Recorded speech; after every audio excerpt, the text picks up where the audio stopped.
Ini orang menuntut ilmu. Nah,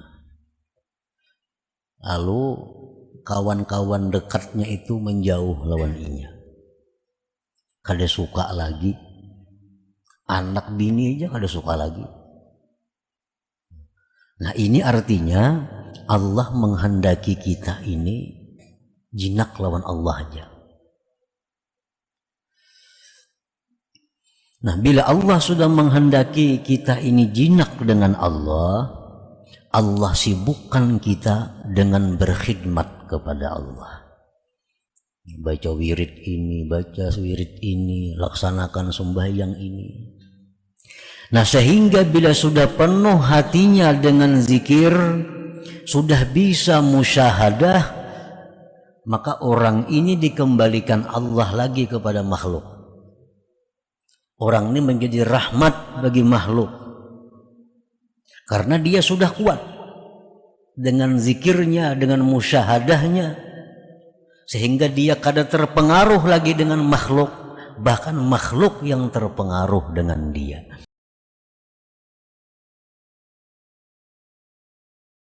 Yang kita hormati dan kita cintai para habaib, para alim ulama, para asatidz, muhibbin, hadirin hadirat rahimakumullah. Alhamdulillah, puji syukur yang tak terhingga kehadirat Allah Subhanahu wa taala, yang mana pada malam ini mengumpulkan kita, mempertemukan kita kembali di majelis yang penuh berkah dan rahmat ini. Salawat dan salam kehadirat junjungan kita, kekasih Allah, Rasulullah Nabi besar Muhammad sallallahu alaihi wasallam, dan kepada seluruh keluarga, para sahabat, zuriat dan pengikut beliau sampai hari akhir. Para muhibbin rahimakumullah, al-hikmatu tsaminatu wa tis'un min al-hikamil ataiyah. Qala al-imam Ahmad ibnu Athaillah Sakandari rahimahullah wa nafa'ana bi'ulumihi wa asrarih. Hikmah yang ke-98 dari Al-Hikam, berkata Imam Ahmad bin Athaillah As-Sakandari rahimahullah, mata awhashaka min khalqih fa'lam annahu yuridu ayyabtahalaka babal unsi bih. Yang artinya, apabila Allah Subhanahu wa ta'ala meliarkan engkau dari makhluknya, maka ketahuilah bahwa Allah menghendaki membukakan bagi engkau pintu kejinakan dengan Allah. Faiza awhashaka min khalqih wa azzalaka anhum biqalbik. Apabila Allah Subhanahu wa ta'ala meliarkan engkau dari makhluknya dan mengasingkan engkau dari mereka dalam hati engkau, bi antas ma'izza biqalbik anhum, dengan bahwa engkau tidak senang dengan hati engkau daripada makhluk, wala yakuna lakalil asya waq'un anka, dan tidak ada bagi engkau, bagi sesuatu itu pengaruh bekas daripada engkau, wala tajida fiha, dan tidak kamu dapati pada sesuatu itu muknian, yang memuaskan laka bagi engkau. Fa'lam annahu ta'ala arada ayyu'nisaka bihi wa yughniyaka bih. Ketahuilah olehmu bahwa Allah menghendaki bahwa menjinakkan engkau dengan Allah dan mengayakan engkau dengan Allah Subhanahu wa ta'ala. Nah, artinya apabila Allah itu meliarkan kita daripada makhluknya, dengan bahwa kita tidak senang kepada makhluk ini, kada suka lagi melihat manusia ini.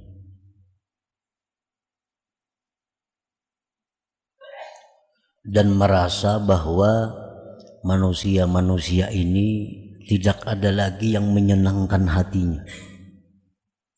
Kawannya, anaknya, bininya, tetangganya, semuaan itu dianggapnya kada ada lagi yang bisa menyenangkan hatinya. Nah, itu artinya Allah meliarkan kita dari makhluk. Nah, bila terjadi demikian pada kita, maka kita mestinya tahu bahwa Allah menghendaki menjinakkan engkau dengan Allah. Allah menghendaki mengayakkan engkau dengan Allah Subhanahu wa ta'ala. Artinya Allah hendak menarik kita. Allah hendak menjinakkan kita dengan Allah. Yang demikian itu wadzalik imma tau'an wa imma karha. Ada kalanya yang demikian itu secara sukarela, ada kalanya secara paksa. Arti secara sukarela itu dengan sendirinya ada dalam hati kita kebencian kepada makhluk ini. Padahal orang sayang lawan kita, orang ketujuh lawan kita, orang mendukung lawan kita, tapi hati kita ini kata ketujuh lawan itu semua. Nah, ini isyarat bahwa Allah hendak merangkul kita. Nah, itu tandanya bahwa Allah membuka pintu agar kita berjinak-jinak, bersenang-senang hanya dengan Allah Subhanahu wa ta'ala. Nah, ini yang secara sukarela. Ada pula yang secara paksa. Nah, secara paksa ini orang ini masih suka kepada makhluk, tetapi dipaksa oleh Allah, sehingga makhluk-makhluk ini membuat hal-hal yang tidak menyenangkan baginya. Kawan yang dulunya baik sekarang mengkhianatinya. Nah, pendukung yang dulunya mendukung sekarang bertolak belakang dengannya. Anak bini dahulu cinta lawan seorang, sekarang membenci kita. Nah, ini secara paksa Allah menarik kita, sehingga orang sekeliling kita sudah benci kepada kita. Artinya Allah menghendaki kita ini hanya berjinak-jinak dengan Allah Subhanahu wa ta'ala. Nah, jadi itu secara paksa ditarik oleh Allah untuk dijadikannya kekasih. Memang Allah itu kadang-kadang bisa dengan lembut menarik seseorang kepada pintu kecintaannya, dan bisa pula Allah itu secara keras dan kasar menarik orang menuju kepada pintunya tadi. Nah, para muhibbin rahimakumullah. Jadi artinya bila terjadi itu pada diri kita, jangan bersangka macam-macam. Jangan mencari sebab macam-macam. Yang penting dalam hati kita, oh ini adalah Allah menghendaki aku agar aku dekat dengan Allah. Kalau bang misalnya dahulu kita kawan banyak, sekarang kawan pindah berjauhan lawan kita. Yang dulunya menghilangi kita, wah ini kada ada lagi. Yang dahulunya akrab lawan kita, sekarang jauh dengan kita. Kada usah mencari apa salahku, kada usah. Itu isyarat dari Allah bahwa kita ini lawan Allah aja lagi.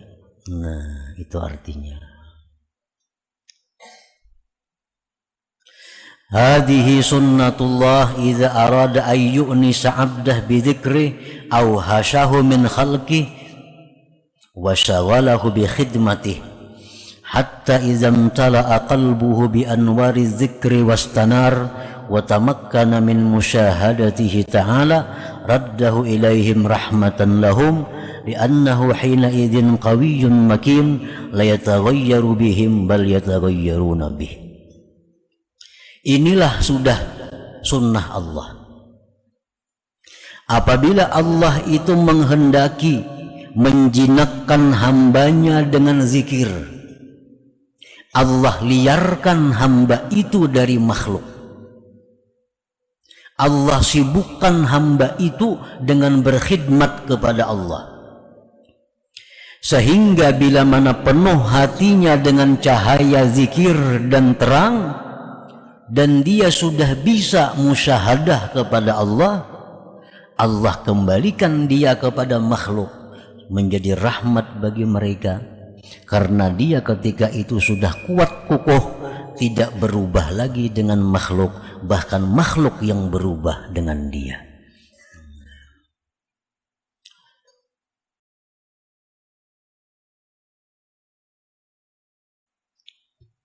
Ini orang menuntut ilmu.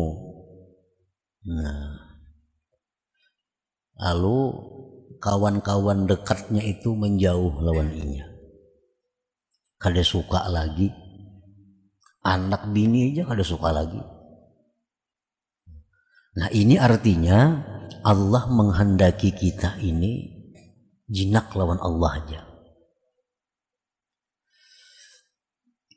Nah, bila Allah sudah menghendaki kita ini jinak dengan Allah, Allah sibukkan kita dengan berkhidmat kepada Allah. Baca wirid ini, baca wirid ini, laksanakan sembahyang ini. Nah, sehingga bila sudah penuh hatinya dengan zikir, sudah bisa musyahadah, maka orang ini dikembalikan Allah lagi kepada makhluk.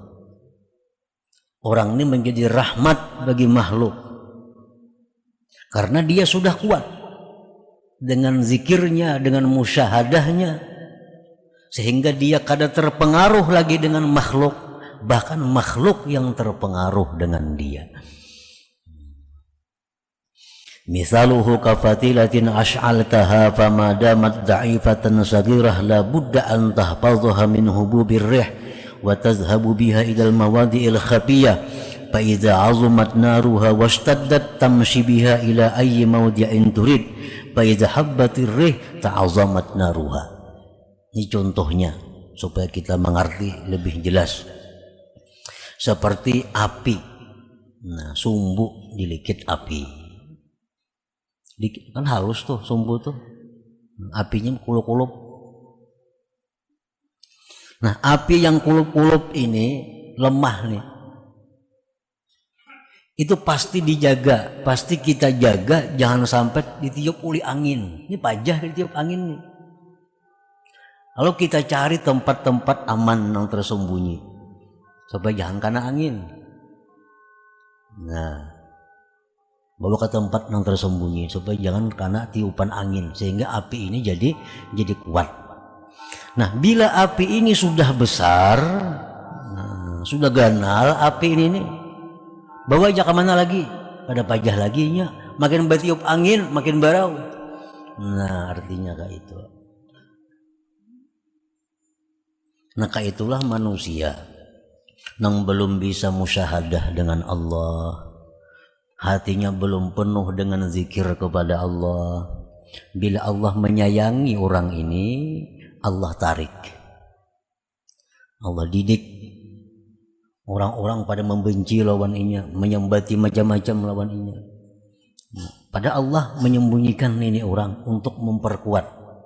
Sudah kuat imannya, sudah kuat musyahadahnya, dikembalikan Tuhan kepada makhluk. Kamana aja berjalan, kada bakal terpengaruh lagi dengan makhluk. Bahkan makhluk yang terpengaruh dengan dia. Nah, itu maksudnya. Fakadzalikal muridus salik madama fil bidayah la yaliqu bihi illa al-wahsyah minal khalqi wal firar minhum li'annahu la ya'manu an at-taghayyur bihim fa idza tamakkana fil musyahadah ikhtalata ma'ahum li irsyadihim li'annahu hina idzin ya'manu min at-taghayyur bihim.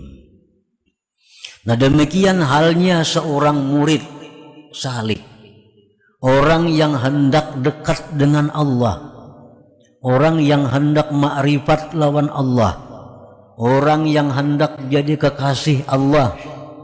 Ini permulaannya tidak ada yang patut bagi dia melainkan mesti lari daripada makhluk, mesti menjauh dari mereka. Karena dia itu belum aman, dari terpengaruh dengan makhluk. Belum aman lagi bisa terpengaruh kita. Nah, bila mana sudah kuat musyahadahnya, bila sudah kuat cahaya zikir dalam hatinya, bergaullah dia dengan makhluk untuk membimbing mereka, karena dia sudah aman ketika itu daripada terpengaruh dengan mereka itu. Nah, itu maksudnya. Jadi Allah Subhanahu wa ta'ala dengan cara demikian mendidik kekasih-kekasih Allah yang dia jadikan untuk membimbing umat. Pada permulaannya mereka itu memang disimpan oleh Allah. Ada yang disimpan dengan lembut, ada yang disimpan dengan paksa oleh Allah. Dididik, dilatih, setelah mereka kuat zikirnya, kuat musyahadahnya, dilimpah Allah kepada makhluk untuk membimbing mereka menjadi rahmat bagi mereka itu. Nah, para muhibbin rahimakumullah. Nah, ini contoh orang-orang yang belum kuat zikir, cahaya zikir di hatinya. Orang yang belum kuat musyahadah di dalam hatinya. Kalau dia ini dakwah, kalau ini membimbing manusia, nah ini orang mudah terpengaruh dengan manusia, mudah terpengaruh, dapat kedudukan dan bisa berubah kena kelakuannya, dapat harta bisa baangkuh kenanya. Ada orang malah menantang inya, nak bakalahian lawan inya. Nah, karena orang ini membimbing manusia, belum penuh hatinya dengan zikir dan musyahadah kepada Allah Subhanahu wa ta'ala. Kalau orang sudah hatinya penuh dengan cahaya zikir, sudah kuat musyahadahnya, dia membimbing manusia di apapun oleh mereka, dia kada terpengaruh. Diberi kedudukan kada akan angkuh, diberi harta kada akan sombong, dihina orang kada akan marah, disanjung orang kada terlina dengan sanjungan, karena dia sudah kuat cahaya zikir dalam hatinya, sudah kuat musyahadahnya. Kana Nabi sallallahu alaihi wasallam uswah wa kana fi awwali amrihi hubbiba ilaihi al-khalwah fa kana yakhlu bi ghari Hira litasfiyati batinihi anil aghyar. Falamma tatahhara minha muli'a bil anwar wa tamakkana minasyuhud fa umira bi ada'ir risalah ilal khalqi. Rasulullah sallallahu alaihi wasallam itu contoh teladan yang baik. Beliau itu pada awal perkaranya suka berkhalwat di Gua Hira. Ada 10 hari di sana, hanya bulik ke rumah Nabi kita ambil bahan bekal, kena bulik pulang ke Gua Hira, makhalwat di sana. Litasfiyati batini, untuk membersihkan batinnya daripada makhluk.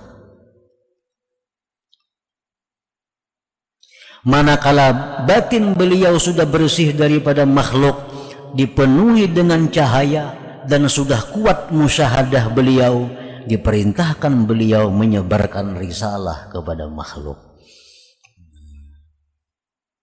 Lalu beliau dakwah, mengajak orang. Nah, makanya beliau dalam mengajak manusia ke jalan Allah, beliau ditawari oleh orang Quraisy, wahai Muhammad, kalau engkau mau berhenti menyebarkan dakwah, kalau engkau mau perempuan yang paling cantik, kami carikan perempuan yang paling cantik sejazirah Arab untuk engkau. Tapi Nabi kita sudah kuat hati beliau, sudah kuat musyahadahnya, kada terpengaruh dengan perempuan cantik itu. Ditawar lagi oleh orang Quraisy, wahai Muhammad, kalau engkau mau kerajaan, kami berikan engkau kerajaan setinggi-tingginya, asal engkau berhenti menyebarkan dakwah. Kada terpengaruh lagi Nabi dengan kerajaan itu, karena hatinya sudah musyahadah kepada Allah. Ditawar lagi Nabi unta, harta, benda. Wahai Muhammad, kalau engkau jadi ingin orang yang paling kaya di tanah Arab, kami kumpulkan harta untuk engkau, asal engkau berhenti menyebarkan dakwah. Apa jawaban Nabi kita? Kalau kalian letakkan matahari di sebelah kananku, bulan di sebelah kiriku, aku tidak akan berhenti menyebarkan dakwah Islamiyah ini. Nah, ini contoh manusia yang tidak berubah dengan keadaan apapun karena hatinya sudah dipenuhi dengan cahaya zikir musyahadah kepada Allah Subhanahu wa ta'ala. Ini permulaannya apa? Nah, permulaannya memang khalwat. Nabi kita dihina, Nabi kita disakiti, bahkan beliau bantu orang yang menghina beliau, beliau doakan orang yang menghina beliau. Kada terpengaruh, kada marah kepada orang yang menghina beliau, karena musyahadah beliau sudah kuat. Musyahadah apa? Bahwa orang itu kada punya daya upaya selain Allah Subhanahu wa ta'ala.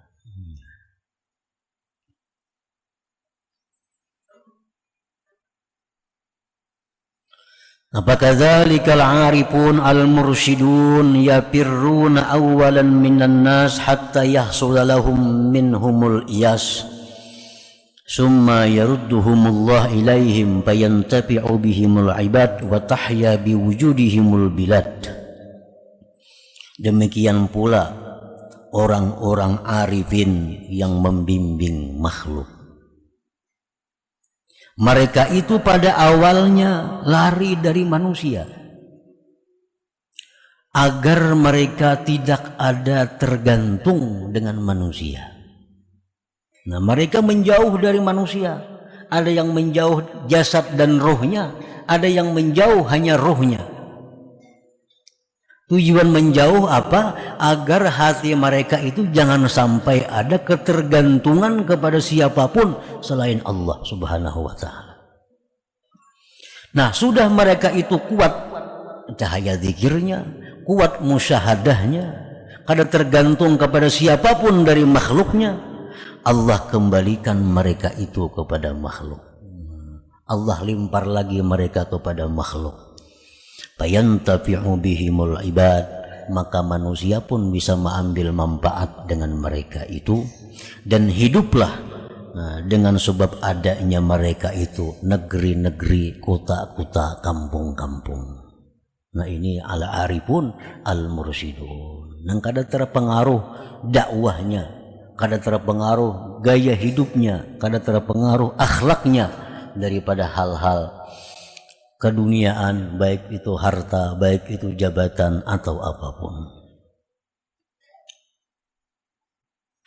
Nah, jadi ini berlaku umum, baik ini berlaku kepada orang yang bakal jadi juru dakwah atau berlaku kepada pribadi-pribadi. Bisa Allah menjadikan demikian. Artinya orang ini kada bakal diulah Allah dai, kada. Orang ini hanya dijadikan Allah sebagai kekasih Allah. Nah, bisa orang ini demikian. Dijauhkan Allah dia dari makhluk. Dijauhkan dari makhluk. Nah, dalam rangka pembersihan hatinya, dalam rangka pemenuhan hatinya dengan zikir, supaya bisa musyahadah kepada Allah. Nah, begitu dia sudah bisa musyahadah kepada Allah, dia akan bergaul lagi dengan makhluk. Baik sebagai pengusaha, maka pengusaha yang kenal dengan Allah. Baik dia jadi pejabat yang kenal dengan Allah. Baik dia buruh yang kenal dengan Allah Subhanahu wa ta'ala. Tahya bikum kullu ardin tanziluna biha ka'annakum bi biqa'il ardi amtaru wa tashtahil ainu fikum manzaran hasana ka'annakum fi uyunin nas azharu. Ini seorang penyair menggambarkan orang-orang arif yang menjadi pembimbing manusia, orang-orang yang sudah diisi Allah hatinya dengan cahaya musyahadah. Penyair ini mengumpamakan tahya bikum kullu ardin tanziluna biha, hidup dengan sebab kalian tiap-tiap bumi yang kau singgahi dengannya. Dimanapun dia singgah, bumi itu akan hidup.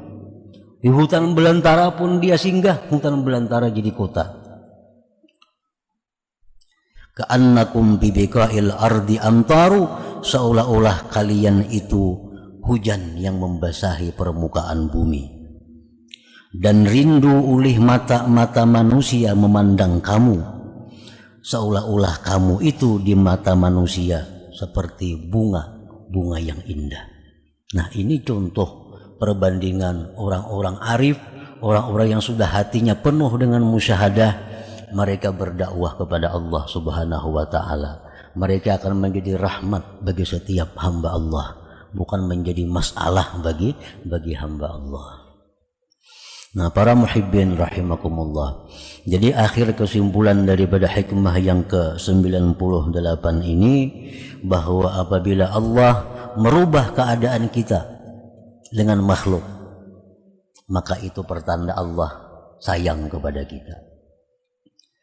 Orang dulunya senang, sekarang benci, berarti Allah senang dengan kita. Allah ingin bahwa kita ini hanya jinaknya dengan Allah. Allah ingin kita ini hanya bergantung dengan Allah. Allah ingin kita ini hanya ingat kepada Allah. Allah ingin bahwa yang menenteramkan hati kita itu bisa hanya Allah. Nah, itu tandanya Allah jauhkan orang-orang ini daripada kita, sehingga kita hanya fokus menuju Allah Subhanahu wa ta'ala. Jangan ada ketergantungan dengan siapapun selain daripada Allah Subhanahu wa ta'ala. Nah, itulah hikmah yang ke-98.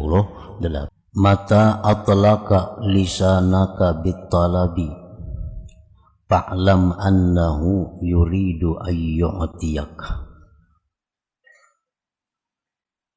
Yang artinya, apabila Allah Subhanahu wa ta'ala melepaskan lisan engkau, menuturkan lisan engkau dengan menuntut, maka ketahuilah bahwasanya Allah menghendaki bahwa memberi dia akan engkau. Itulah terjemah hikmah yang ke-99 tadi. Apabila Allah melepaskan lisan, menuturkan lisan kita dengan doa, maka ketahuilah bahwa itu Allah menghendaki memberikan kepada engkau apa yang diminta itu. Al-murid qad yulazimu samta liktifaihi bi'ilmillahi subhanah. Seorang murid, seorang yang hendak mendapatkan ma'rifat kepada Allah, terkadang dia itu melazimi akan diam,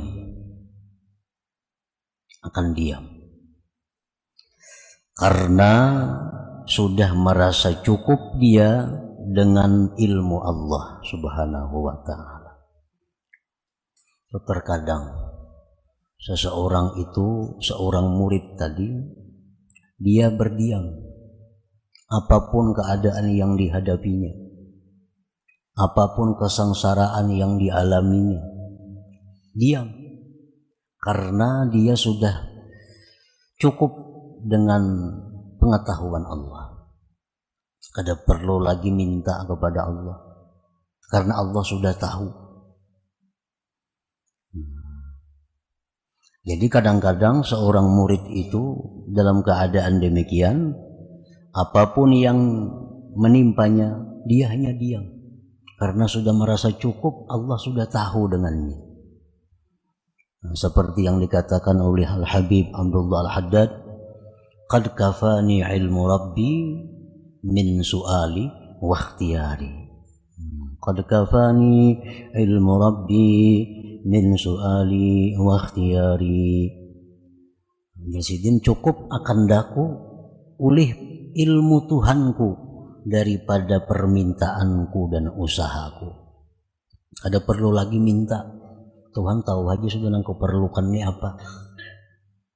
kada perlu lagi berdoa karena Tuhan tahu aja apa yang aku butuhkan. Nah, seorang murid itu kadang-kadang dia ada mengalami keadaan demikian. Sehingga apapun yang menimpa, dia hanya berdiam. Kada minta apa-apa kepada Allah. Karena dia yakin Allah tahu keadaannya.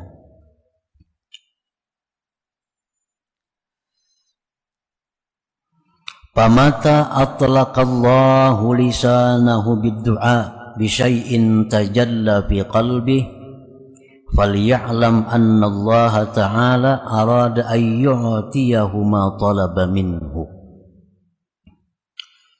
Nah, di saat seorang murid tadi diam,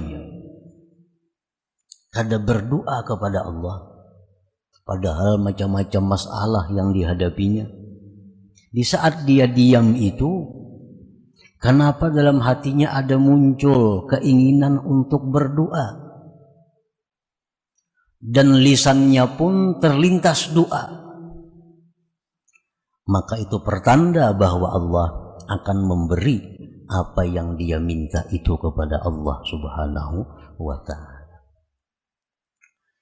Kenapa biasanya kada pernah ada hendak minta-minta lawan Tuhan? Karena sudah merasa cukup, Tuhan tahu aja keadaan. Itu sudah dijalani demikian.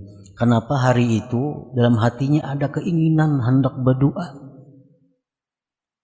Lisannya pun terlintas mengucapkan permintaan. Nah, itu berarti Allah Subhanahu wa ta'ala menghendaki memberikan apa yang dia minta itu. Ini bujur-bujur ngarannya, doanya itu dari Allah, bukan dari nafsu.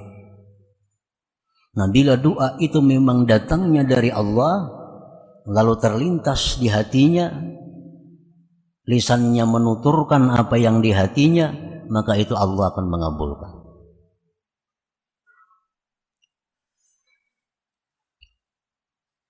Qala an-nabiy sallallahu alaihi wasallam, man u'tiyad du'a lam yuhramil ijabah. Barang siapa yang diberikan doa, maka dia tidak dicegah, akan diperkenankan. Artinya kalau kita berdoa itu memang datangnya dari Tuhan, terlintas dalam ucapan kita apa yang kita butuhkan, maka itu akan diijabah oleh Allah, akan dikabulkan oleh Allah. Wa qala an-nabiy sallallahu alaihi wasallam, man udhina lahu bid-du'a faqad putihat lahu abwabur rahmah. Barang siapa yang diizinkan baginya pada berdoa, maka sungguh dibukakan baginya pintu-pintu rahmat Allah Subhanahu wa ta'ala. Nah, para muhibbin rahimakumullah. Jadi kenapa doa kita itu biasanya kada diijabah oleh Allah? Doa-doa kita itu kada dikabul oleh Allah karena salah satu penyebabnya doa itu timbul dari nafsu kita. Dari nafsu, bukan dari Allah. Andai kata doa itu memang datangnya dari lubuk hati yang paling dalam dan itu dari Allah, lalu lisan kita mengucapkannya, maka Allah akan mengabulkan doa itu. Jadi orang-orang salihin, orang-orang arifin, sebelum mereka berdoa kepada Allah, mereka terlebih dahulu mengetahui dari mana datangnya geritik hati untuk doa ini. Keadaan susah, keadaan sulit, keadaan dalam masalah, dalam hati keinginan timbul lawan Tuhan nak berdoa. Nah, mereka kada akan langsung berdoa sebelum tahu bujur bahwa datangnya geritik hati untuk berdoa ini adalah dari Allah Subhanahu wa ta'ala. Karena bila demikian, doa itu kada sia-sia. Doa itu akan diijabah oleh Allah. Para muhibbin rahimakumullah. Wa ma su'ilallah syai'an ahabba ilaihi minal afwi wal afiyah. Rasulullah tadi menyatakan bahwa tidak diminta Allah sesuatu yang paling disukai Allah daripada kemaafan dan afiat. Misal dalam hati kita ada timbul satu geritik yang kita yakini ini dari Allah, menyuruh berdoa. Tapi kita kada tahu doanya doa apa. Nah, cuma di dalam hati ada timbul satu geritik hati yang kita yakini itu dari Allah. Lalu kita hendak berdoa, apa yang kita minta? Nah, Rasulullah menyatakan permintaan yang paling disukai Allah itu adalah al-afwa wal-afiyah. Nah, kemaafan yang kita minta dan keafiatan. Para muhibbin rahimakumullah, afiat itu apa artinya? Semoga sihat wal afiat, ya biasa kan kita. Para ulama menjelaskan afiat itu artinya as-salamatu minal makruh dunia wa ukhra. Itu arti afiat. Selamat dari hal-hal yang tidak kita inginkan dunia akhirat. Yang paling mantap sudah itu. Ringkas. Afiah. Artinya apa? Selamat dari perkara-perkara yang kita benci, baik di dunia atau akhirat. Jadi kalau kita ada kesempatan sempit berdoa, ini mun panjang kali cukup waktu. Atau kalau panjang kali cukup tempat, ratan mengucap pikir aswad kah misalnya, berdoa panjang ditarik kurang. Nah, apa nang kita minta? Afiah. Afiah. Selamat dari hal-hal yang tidak diinginkan dunia akhirat. Nah, apalagi selamat dari hal-hal yang tidak diinginkan dunia dan akhirat. Nah, jadi dalam hati kita bila mana timbul satu kehendak yang kita yakini itu dari Allah, menyuruh berdoa, doanya apa kada bisa. Nah, minta lawan Tuhan al-afwa, kemaafan, wal afiyah dan afiat. Jadi bukan hanya sekedar sihat, lebih dari sihat afiat ini. Kalau sihat itu biasanya jasmani, sihat. Tapi kalau afiat mencakup segala hal. Para muhibbin rahimakumullah, Sayyidina Abbas, paman Rasulullah SAW, pernah datang kepada Rasulullah minta ajari doa. Wahai Rasulullah, minta ajari doa apa yang bagus kepada Allah. Jar Nabi menjawab, ya Abbas, wahai Abbas, ya amma Rasulillah, wahai paman Rasulullah, salul afiyah fid dunia wal akhirah, minta afiat dunia akhirat. Satu kalimat yang sangat komplit, afiah. Dalam sujud kita berdoa, nah itu kan sempit waktunya. Atau di waktu-waktu mustajab di hari Jumat, kadang-kadang sempit waktunya. Nah, apa yang paling tepat kita minta? Afiah.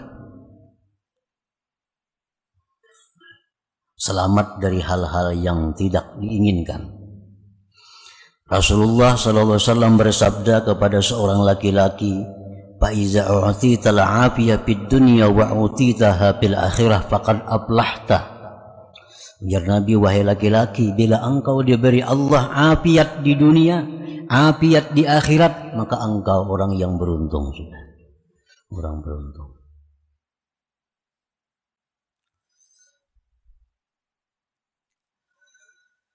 Qala Rasulullah sallallahu alaihi wasallam, qala Allah Ta'ala, la tad'uni bi syai'in illa istajabtu lah, wa la tas'aluni syai'an illa a'taituk.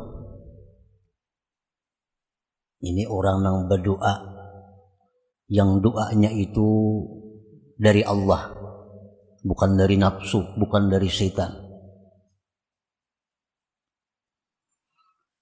Orang-orang yang berdoa dengan sebuah doa yang memang itu geritik hatinya dari Allah. Allah berfirman, tidak engkau berdoa kepadaku dengan sesuatu melainkan aku ijabah akan kamu, dan tidak kamu minta kepadaku sesuatu melainkan aku berikan sesuatu itu. Imma an uajjila laka ma sa'alta. Ada kalanya, ujar Tuhan, aku segerakan bagi engkau yang aku minta itu. Ya Allah, berilah hamba ini. Nah misalnya, itu doa datang dari hati yang dalam, tak ucap di mulut. Ya Allah, berikan hamba ini. Allah kabulkan. Bisa segera. Bisa langsung diberikan Allah.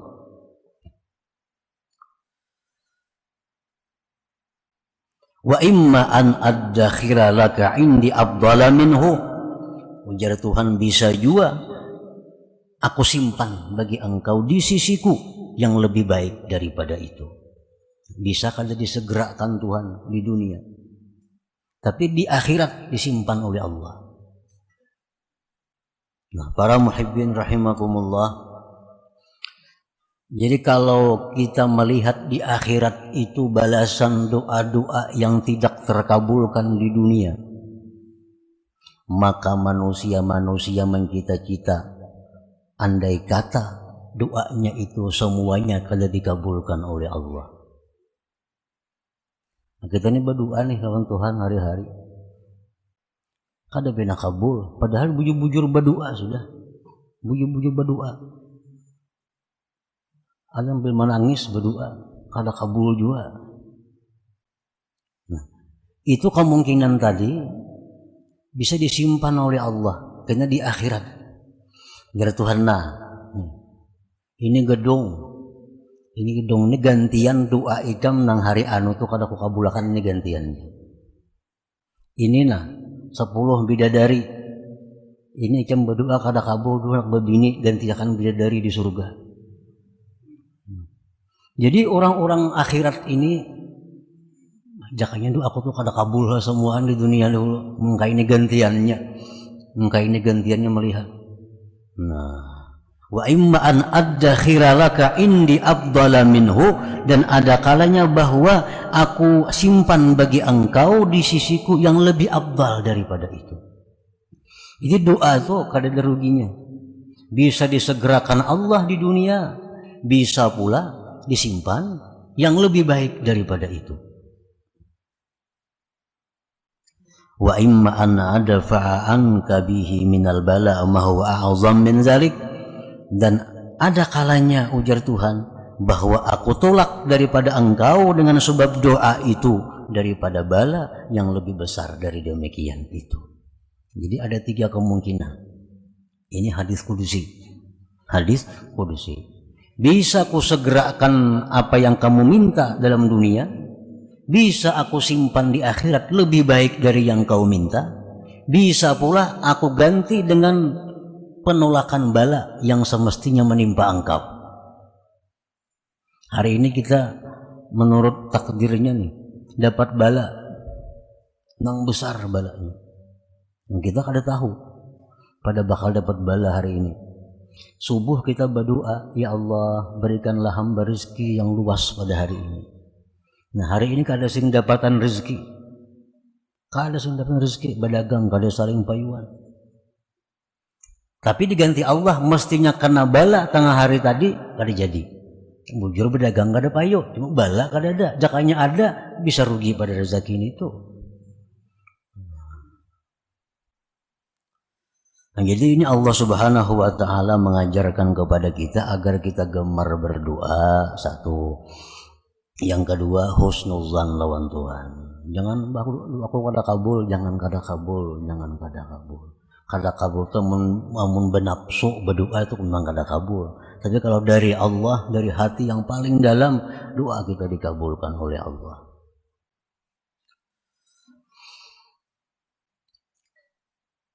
Qad yakunu du'a aqwa minal bala fayadfa'uh wa qad yad'ufu fayukhaffifuh. Kadang-kadang doa kita itu lebih kuat dari bala sehingga bisa menolak bala. Kadang-kadang doa kita itu lemah meringankan akan bala. Ini doa orang ini kuat. Doa orang ini kuat. Mestinya pada tengah hari ininya kecelakaan, Karena doanya kuat, tertolak kecelakaan. Nah, yang kedua ini ada doa orang ini, doanya lemah. Mestinya tengah hari kecelakaan, tetap kecelakaan. Sebila motor saja hancur, orangnya kada mati. Nah, yukhaffifu, Allah ringankan. Jadi misal kita hendak musafir, sudah berdoa selamat di rumah, sudah tulak bala di rumah, macam-macam dah digawi, berangkat sekali tengah jalan betabrak dia motor, jangan madahkan kada kabul nang doa bisukan tadi tulak balaan itu bisa kurang kuat saja, kurang kuat. Nah, kurang kuat, jakanya tidak bisa bermatian, ini untung motornya aja. Nah, wa qad yad'ufu fayukhaffifu, terkadang doa itu lemah lalu meringankan, mengurangi akan bala, kadang menolak 100%. Pokoknya Rasulullah SAW menyatakan la ta'jizu fid du'a fa innahu la yahlika ma'ad du'a ahad. Ujar Nabi, jangan lemah daripada doa, jangan lemah daripada berdoa, jangan malas berdoa, karena tidak akan binasa, tidak akan rugi seseorang yang berdoa itu. Kada akan rugi, kada ada ruginya berdoa. Kada ada ruginya. Pahala dapat. Masalah kabul kada kabul itu urusan lain, yang penting begitu kita berpahala sudah dapat pahala dengan doa. Ad-doa wal ibadah, ujar Nabi. Doa itu sudah ibadah. Kalau kabul lain lagi, tambahan lagi. Nah, para muhibbin rahimakumullah, faqad ja'alallahu ta'ala ad-du'a sababan minal asbab.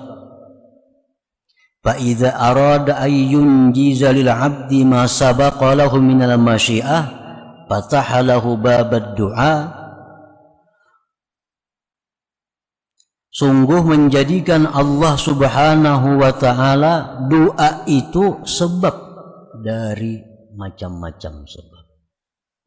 Doa itu sebab.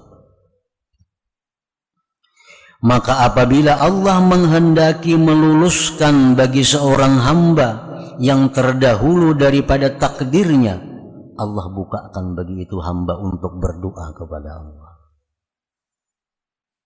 Jadi kita misalnya sakit. Nah, sakit ini bisa sembuh kalau tepat sebabnya, obatnya. Dan obat itu sebab. Nah, penyakit kita ini bisa sembuh kalau obatnya itu tepat. Macam-macam obatnya. Salah satunya adalah doa. Salah satunya doa. Karena doa itu adalah sababan mina asbab, satu macam dari jenis sebab. Sebab penyembuh, sebab murah rezeki, sebab tertolak bala, sebab macam-macam. Salah satunya bisa dengan doa.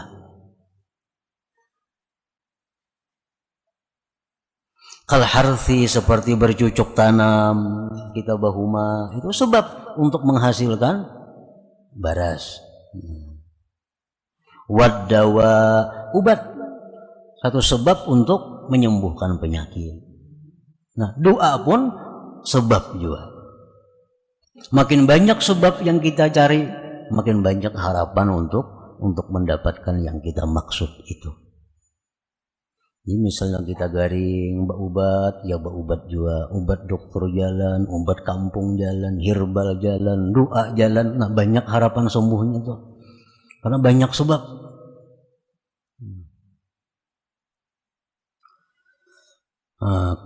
Kal harthi wad dawa, seperti bercucuk tanam, berobat, itu sababun minal asbab, sebab daripada segala sebab. Wasababu la yu'athir, dan sebab itu sudah kita yakini kada memberi bekas. Nah, ngaran sebab itu kada memberi bekas, kada maampihi, artinya kada menyembuhkan, kada mengayakan, kada menyihatkan. Ngarannya gini sebab. Wa innamal mu'athir huwallahu ta'ala wahdah. Hanya saja yang memberi bekas, yang menyembuhkan, yang mengenyangkan, yang menyenangkan itu adalah Allah semata, tidak ada yang lain. Nah, tapi sebab itu sudah Allah takdirkan sebagai sebab untuk mendapatkan sesuatu yang kita inginkan.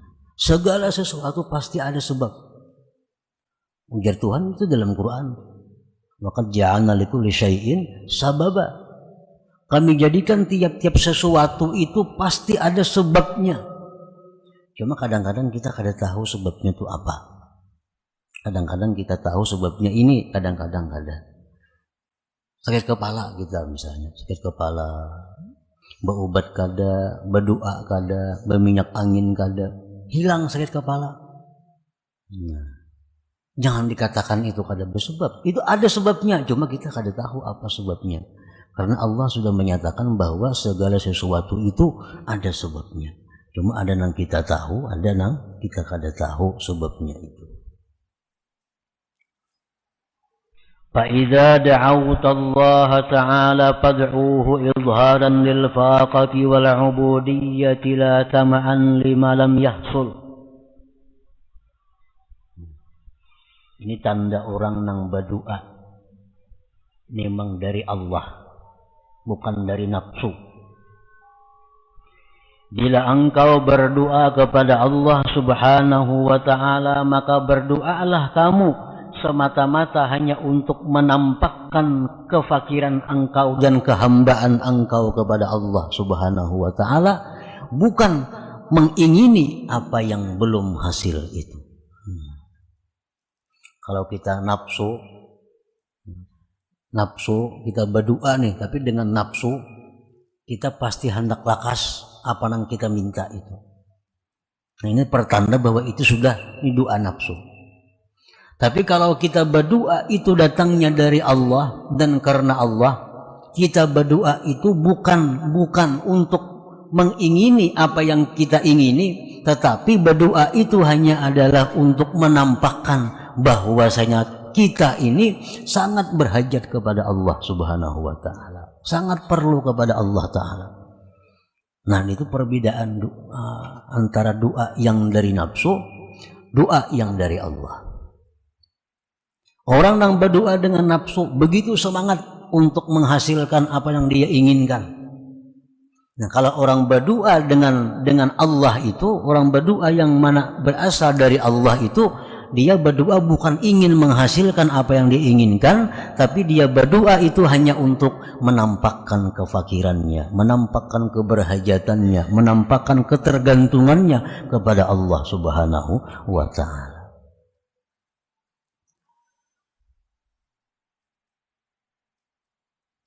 فَإِذَا دَعَوْتَ اللَّهَ فَادْعُوهُ إِظْهَارًا لِلْفَاقَةِ وَالْعُبُودِيَّةِ لَا تَمَعًا لِمَا لَمْ يَحْصُلْ.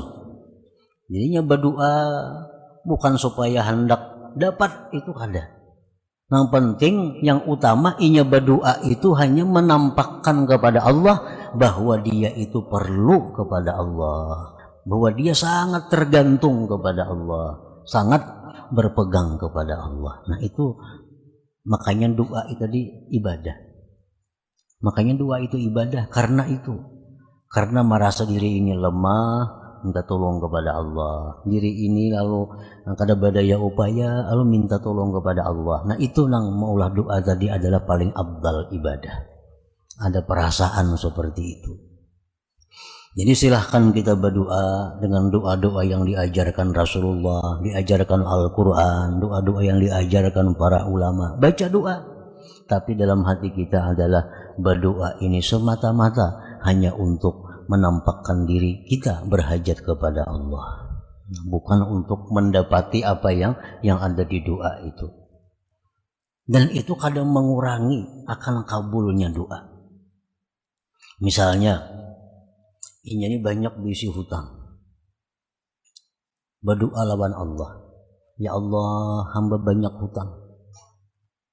Tidak ada cara selain pada Engkau yang bisa melunasinya. Maka lunasilah hutang-hutang hamba. Nah, inya berdoa itu tujuannya bukan untuk supaya Allah melunasi hutang itu bukan tujuan. Tujuannya adalah hanya menampakkan bahwa dirinya itu kada mampu membayari hutang, nang mampu itu hanya Allah. Dan itu kadang mengurangi akan kabulnya doa. Hutang kita bisa lunas dengan cara lain, Allah melunasinya. Nah, tapi kalau kita berdoa kepada Allah menghendaki apa yang kita minta, ini bisa kada dapat apa yang kita minta. Lawan ketergantungan kita kepada Allah pun kada nampak di hadapan Allah Subhanahu wa taala. Jadi kita berdoa apakah yang kita doa. Yang penting doa kita itu adalah menunjukkan kita ini berhajat kepada Allah. Menunjukkan bahwa kita tergantung kepada Allah. Tanpa mengingini apa yang kita minta itu. Nah, maka itu akan menjadi satu ibadah, dan apa yang kita minta itu pun akan dikabulkan oleh Allah Subhanahu wa taala. Nah, jadi kada ada ruginya. Kalau kita ambil yang ini, keduanya dapat. Iftikar berhajatnya kita kepada Allah itu dapat, yang kita minta pun diberi oleh Allah. Tapi kalau kita berdoa kepada Allah semata-mata untuk mengejar apa yang kita ingini, bisa kedua-duanya kada dapat. Nang ini kada dikabulkan Allah karena benapsu bana berdoanya. Nah, nang kedua iftikarnya itu kada nampak di hadapan Allah Subhanahu wa taala. Jadi Abdullah Al-Habib Abdul Haddad mengatakan, fadu'ai wa batihali syahidun li biftiqari. Maka doa aku kepada Allah itu, permohonanku kepada Allah itu merupakan saksi bahwa aku sangat berhajat kepada Allah Subhanahu wa taala. Jadi doanya tetap aja dibaca, doa yang ada kada berubah. Cuma posisi hati aja diubah. Nang dulu berdoa itu bersemangat supaya kabul, nang kita tuntut lawan Tuhan, nah sekarang enggak ada. Sekarang kita berdoa ini semata-mata hanya untuk satu, menjunjung perintah Allah berdoa. Yang kedua, berdoa itu adalah untuk menampakkan bahwa kita sangat tergantung kepada Allah Subhanahu wa taala. Nah, jadi dua dapat dengan doa tadi. Apa yang kita minta diberi Allah. Nah, pahala kita doa itu pun didapat. Nah, para muhibbin rahimakumullah, selanjutnya